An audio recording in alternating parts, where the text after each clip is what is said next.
Hey y'all, welcome back to my channel, or if this is the first time you're watching one of my videos, welcome. I know most of you guys come to my channel to learn about health and wellness, but today I decided to do something a little different.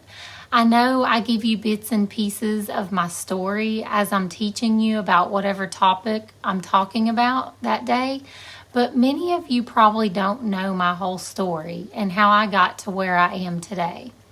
So I wanted to share it along with some lessons I've learned along the way.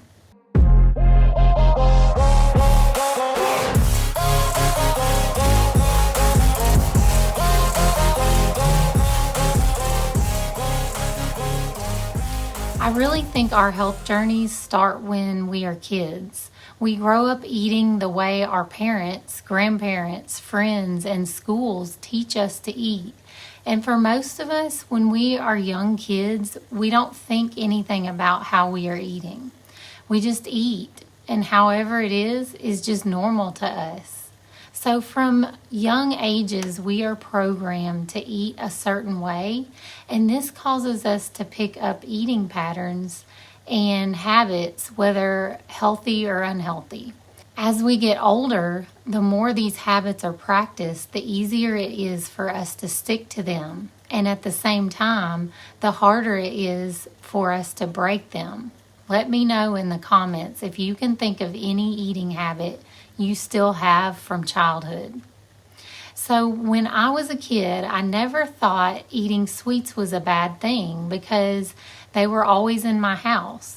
It was a normal thing to have dessert after dinner and even as a snack in the middle of the day.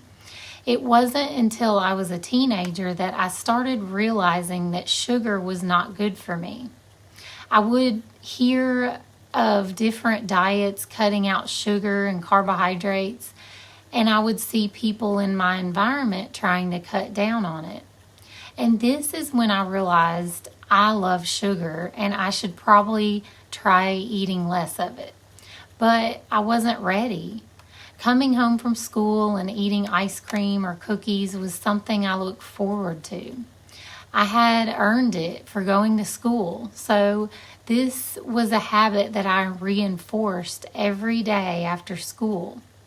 Once I got to my senior year in high school, I really started getting into exercise and nutrition. I really enjoyed learning all about health and fitness.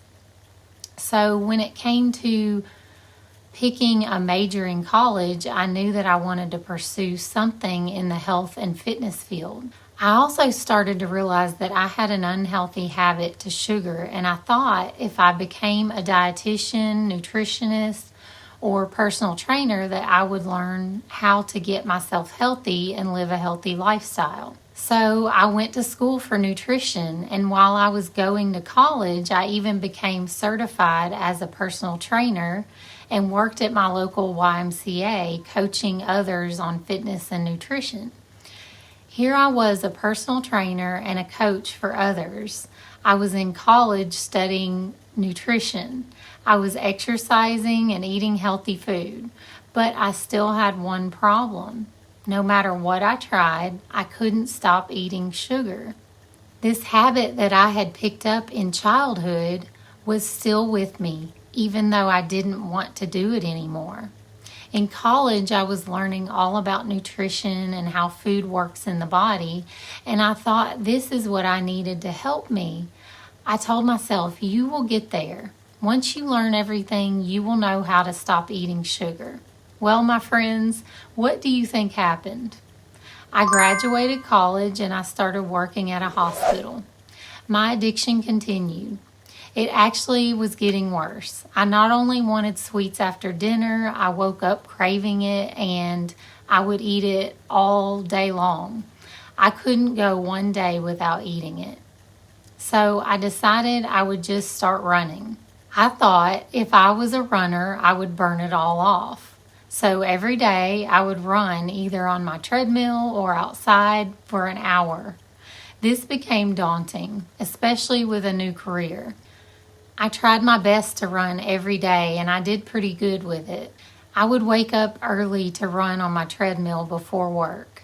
The one good thing that came out of that is that I created an early morning exercise routine that I have stuck with. But after years of running, it was starting to take a toll on my body and it became more stressful than enjoyable. I knew I had to keep exercising to burn off all the sugar I was eating, so I started trying other workouts that were lower impact.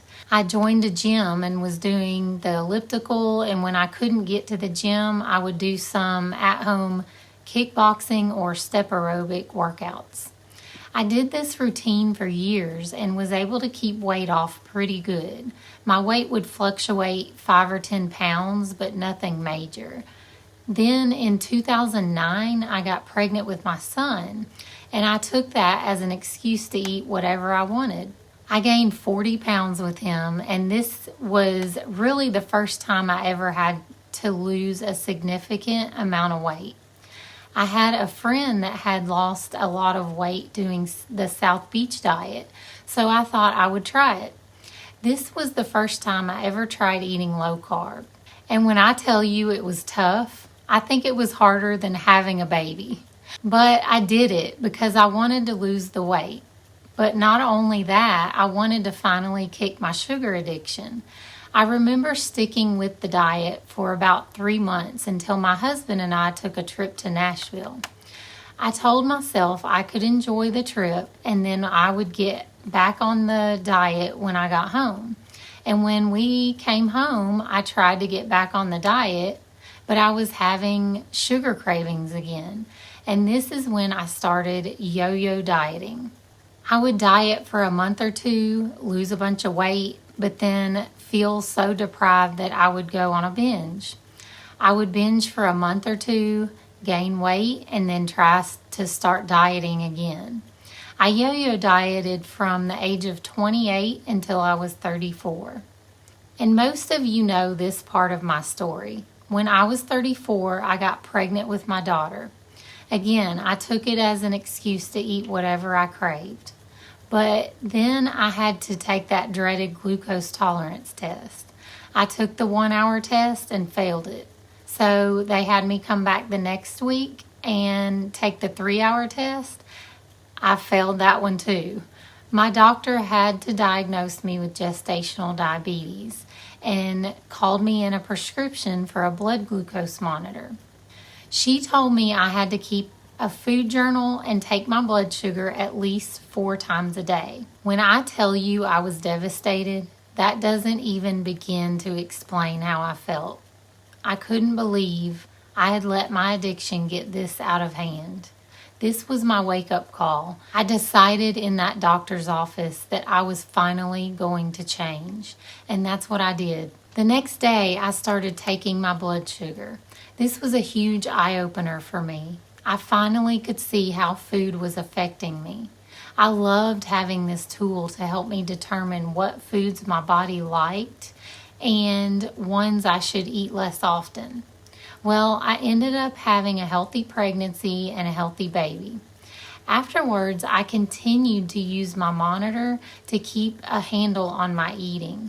When I went to my 6-week checkup, I had to get my A1C checked to make sure I wasn't still diabetic. I was nervous, but I knew I had been doing the right thing and keeping my blood sugar balanced.